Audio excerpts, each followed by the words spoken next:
What's up, Taiwan? I'm Brossard with news from here in Taiwan and around the world. 3 Taiwanese members of a religious group have been arrested in China, accused of illegally practicing as part of a cult. Representatives in Taiwan say they've done nothing wrong and are now demanding their release. Harel Hughes reports. Taiwan has asked China to release 3 members of the Yiguandao religious group arrested in early October. It wasn't until this week that China's Taiwan Affairs Office confirmed they had been detained, accused of, in Beijing's words, illegally organizing and practicing as members of a cult. Taiwan's Mainland Affairs Council, or MAC, is requesting their release to protect their rights. The MAC adds that this is not the first time Beijing has, in its words, illegally arrested members of religious groups who traveled to China.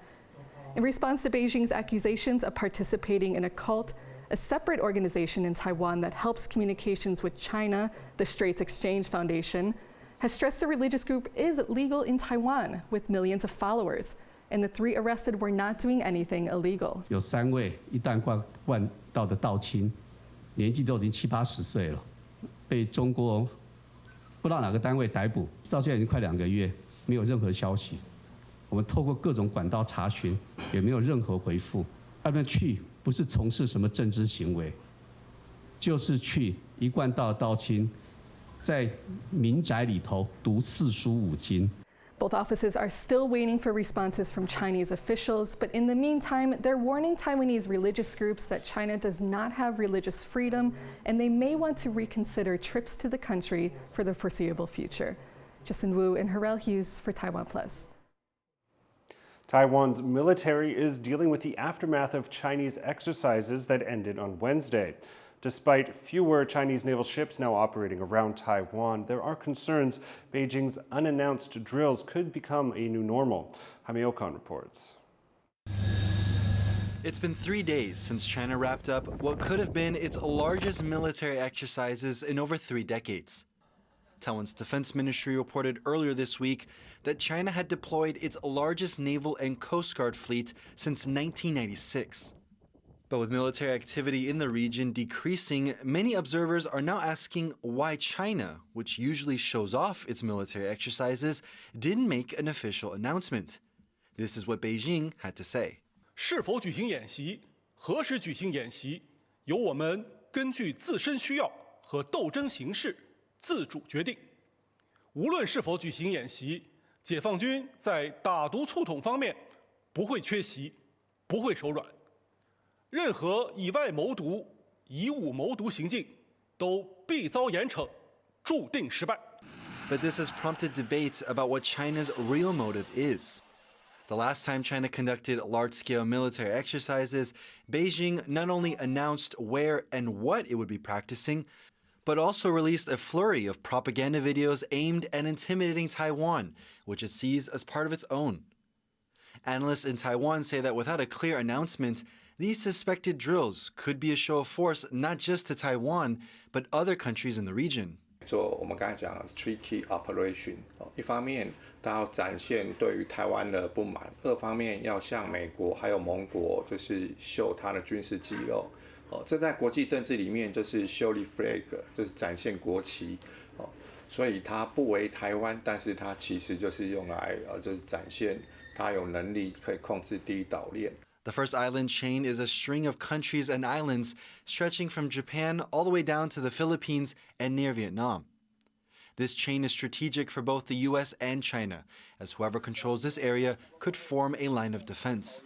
But analysts in the US say that the more countries affected, the less China can make Taiwan a domestic issue. This could be another reason why there was no announcement.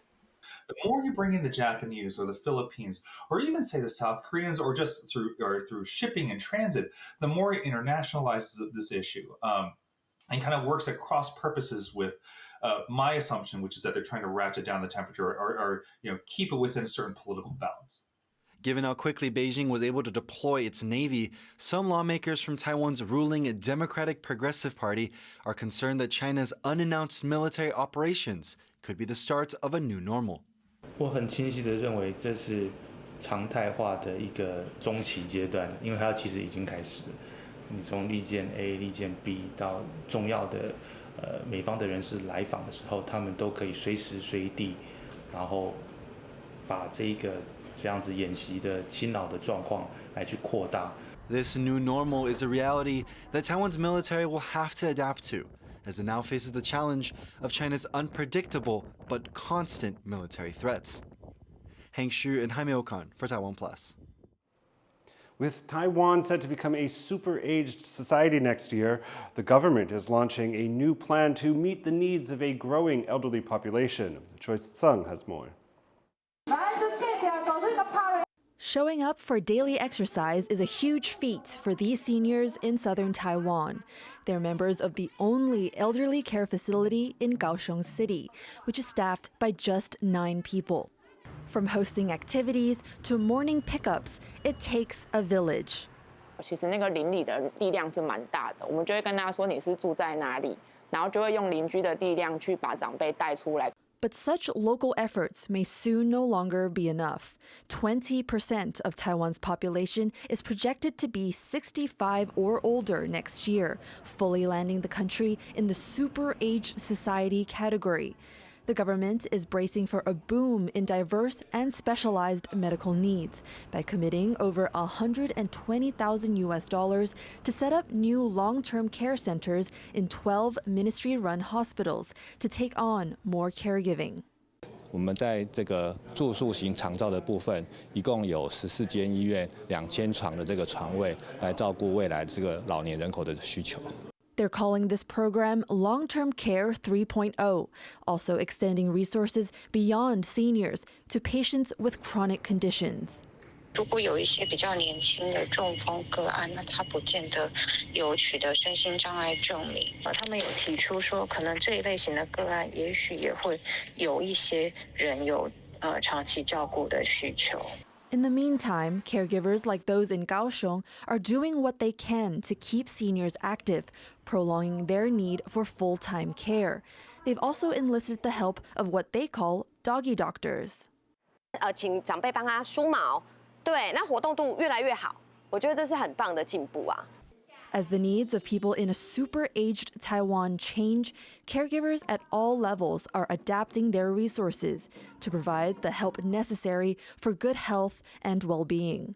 Andy Xue, Tiffany Wong, and Joyce Sin for TaiwanPlus. Chips expert Chris Miller says China is just 6 years behind Taiwan in its semiconductor technology. Taiwan's Science and Tech Council had previously gauged that China was at least a decade behind Taiwanese chip giant TSMC. Miller made his assessment after disassembling China's latest Huawei-made phone, noting its computing power is 3 times lower than the industry's latest tech. Washington has been restricting Beijing's access to the most advanced chips by partnering with key players, Taipei, Seoul, and Tokyo. The U.S. is preparing to slap new AI chip restrictions on certain parts of the world to close China's backdoor access to the advanced technology. According to Wall Street Journal, the targeted regions include Southeast Asia and the Middle East, where some Chinese firms have set up subsidiaries to sidestep U.S. controls. Sources have told Reuters these rules will not apply to Taiwan and other allied partners like Japan and the Netherlands. Washington and Beijing increasingly see AI as critical to national security. Nonprofit workers are racing to feed people in Afghanistan as the country faces mounting food insecurity. Tiffany Wong reports on how decades of political unrest, war, and natural disasters are hindering their efforts. 25-year-old volunteer Khalid Riaz is bringing an emergency food package worth $100 to this family in western Afghanistan. He hopes the supply of grain and flour will provide for them for the next few months. They live in a village 45 minutes drive away from the nearest city, and they faced an ongoing food crisis worsened by a devastating earthquake in October 2023.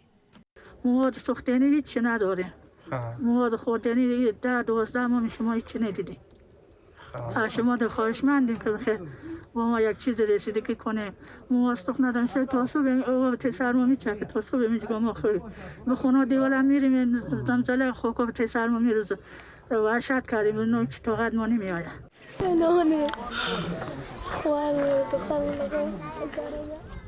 According to the UN, 1 in 4 Afghans do not know where their next meal will come from due to years of war, economic instability, and natural disasters, including earthquakes, droughts, and floods. Over 14.2 million people in the country are experiencing food insecurity, and getting aid to them has proven difficult. غذای صحی ندارن. وقتی که ما به پکیج میریم طبیعتاً هیجاناتی که مردم دارن یک ذره کنترل از اونا سخته. و از یک جهتی برای ما هم قابل فهمه چون درک میکنه میفهمن که مردم بر اساس احتیاجات خو روی از اونا به همین شکله. After the U.S. withdrawal from Afghanistan in 2021, the Taliban regained power. Although the Taliban claims not to obstruct humanitarian aid, non-governmental organizations addressing food insecurity report facing challenges in navigating new government regulations. The international community has been pulled in many directions with these competing crises. So I'm concerned, I'm very concerned that the humanitarian resources for Afghans will diminish further, and that will have a dramatic impact.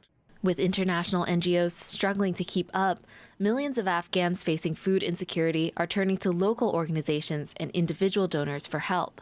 As food insecurity worsens, it remains unclear how their communities will stave off starvation. Kamashri and Tiffany Wong for TaiwanPlus. Thousands of people are braving freezing temperatures in Seoul to gather in front of South Korea's parliament. Organizers estimate about 150,000 people joined the protest to demand President Yoon Suk-yeol's impeachment or resignation. Yoon shocked the country when he declared martial law earlier this month and has since defended that decision. He survived a first impeachment attempt when most of his party boycotted the vote. Lawmakers will vote for the second time Saturday evening. From the mountains of Kashmir to Christmas trees around the world, these handmade ornaments are made through a careful combination of Kashmiri design and Western themes. Harel Hughes brings us this story. Deep in the valley of Kashmir, surrounded by the Himalayan mountains, local artisans, all Muslim, are hard at work, handcrafting intricate ornaments that will adorn Christmas trees around the world. खुशी की बात भी है कि ये festival आने वाला है। इस फेस्टिवल में क्या है कि हमारे पास काम आएगा, काम इसमें आएगा, इसमें अलग तरीके से प्रोडक्शंस बनेगी, जैसे कि बॉल्स है, ट्रीज वगैरह और बहुत सारे आइटम्स आते हैं. The ornaments are made from paper mache in a process that is rooted in Persian traditions. Artisans soak and mold the paper, smooth out the shape, and then hand paint intricate Kashmiri designs. It's a unique blend of traditions that has garnered admiration all over the world. हम माल बनाते हैं Christmas के लिए, ये हम export करते हैं London, France, western countries में भेजते हैं, मगर हमारा थोड़ा इसमें प्रॉब्लम हो गया, जो यूक्रेन जंग छिड़ गई, रशियन जंग छिड़ गई, उससे हमारा बहुत प्रॉब्लम हो गया, हमारा काम 40% तक महदूद रह गया अब. Despite the setbacks, the ornaments remain popular across the globe and have become an important part of the artisan's livelihood. हमने पहले इसका जो ऑर्डर किया था 2005 में, तो वो था 2-3 लाख का, तो अभी वही कम से कम करोड़ों में जाता है क्रिसमस के, और नए नए आर्टिकल्स बनते हैं इसके लिए, और बहुत वर्क होता है इस पे. With the Christmas holiday fast approaching, the ornaments are carefully packed and shipped by the artisans, sending the Christmas spirit from the mountains of the Himalayas to new homes around the world. Jiansu and Harel Hughes for TaiwanPlus. Thanks for joining us here on What's Up Taiwan, and check out the TaiwanPlus website or follow our social media for more of our stories.